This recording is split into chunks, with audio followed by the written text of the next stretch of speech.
اور سیدنا علی المرتضی شیر خدا کرم اللہ وجہ الکریم آپ دی شانہ دے وچ ایک شان ہے تلاوت قرآن پاک. آپ دے متعلق روایت ہے، اب یہ جو روایت ہے وہ آپ کی شان ہی ہے، بیان کی جا سکتی ہے. کوئی آکھے میں عمل کرا گا تو بظاہر ناممکن ہے.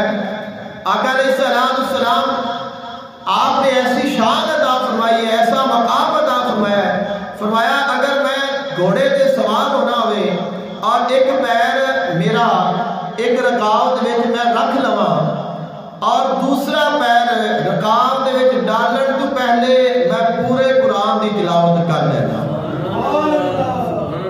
آج یہ اللہ نے شان عطا فرمائی ہے، یہ مولا علی کی شان ہی ہے اور اللہ ہی بہتر جانتا ہے کہ وہ کس طرح اتنی دیر میں پورے کلام کی تلاوت کر لیں گے. یہ بھی انہوں کی شان ہے کہ جس میں انسان اگر سوچنا چاہے عقل دے معیار تے لاوے تو پورا نہیں اترتا، لیکن ایمان کہتا ہے اگر مولا علی نے فرمایا